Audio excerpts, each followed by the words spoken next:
Avec nous sur ce plateau, je vous le disais, Sabine Grattalou, bonsoir, bienvenue. Vous êtes venue avec Théo, votre Bonsoir. fils. Vous, Voilà. vous êtes une des rares familles en France, je l'ai dit, qui porte plainte contre Monsanto.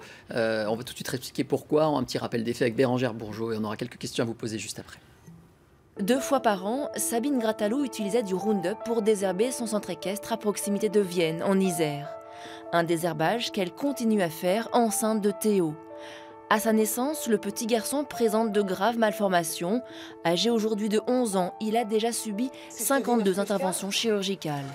Au fil des années, ses parents ont acquis la conviction que Théo a été victime in utero d'un empoisonnement au glyphosate. En octobre 2017, la famille Grattalou décide donc de porter plainte contre Monsanto, la firme qui fabrique ce désherbant à base de glyphosate.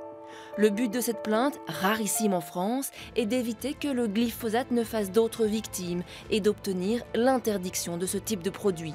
Cette interdiction, souhaitée par le gouvernement français d'ici 3 ans, n'a toujours pas été inscrite dans la loi.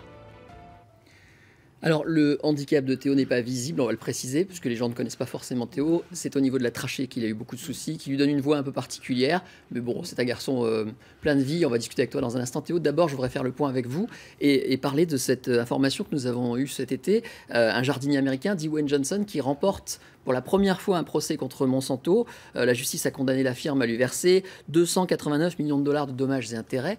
Ce procès est historique. Est-ce qu'il vous a redonné plus d'espoir dans votre combat ? Oui, avant tout, ça a été beaucoup d'émotions. Quand on a appris vraiment le verdict, pour nous, c'est 10 ans de combat. Il faut bien voir d'où on vient. 10 ans de combat intime, souvent violent.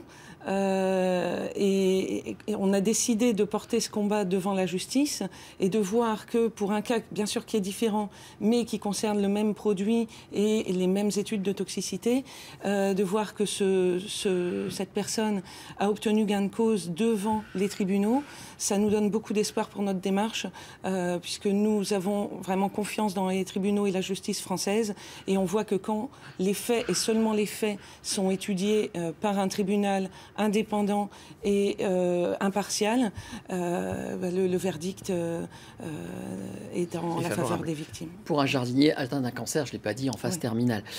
Autre information qui s'est déroulée durant l'été, la démission récente la semaine dernière de Nicolas Hulot, le ministre de l'écologie. Il est un des défenseurs de l'interdiction du glyphosate en France, si possible dans les 3 ans, en tout cas c'est ce qui est promis pour l'instant. Est-ce que son départ vous a fait penser que les lobbies étaient plus forts que les politiques ? Ça a été un peu un coup de massue, mais auquel on s'attendait. Je dirais c'est une grosse déception. C'est pour nous le signe probablement qu'il y a un gros blocage au niveau écologique au gouvernement. Et on se dit un peu que si Nicolas Hulot n'y est pas arrivé, qui était quand même une personne dont on ne peut pas remettre en doute les convictions, la volonté, il a une grande popularité, donc il avait les moyens peut-être de faire bouger les lignes.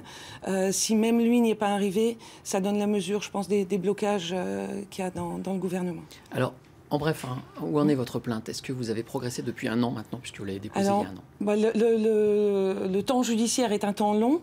Il va y avoir une étape dans 3 jours, mercredi matin, donc au tribunal de Vienne. Mais c'est une étape, d'après ce que m'ont dit les avocats, qui est une étape de procédure. L'affaire va être appelée à la conférence du président du tribunal. Très bien. Je vous remercie encore d'être venu témoigner. Évidemment, on va suivre votre affaire. Merci. Je me permets de poser une petite question à Théo, qui aime bien la télé, manifestement. Comment tu vois tout ce combat?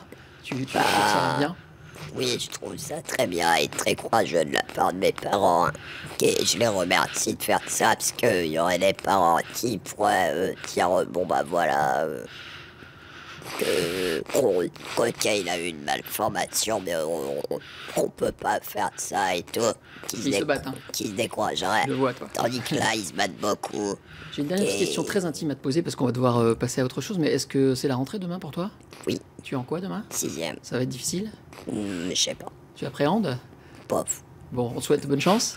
Et puis Merci. tu retournes sur toi pour nous tenir au courant du combat de tes parents. Ouais.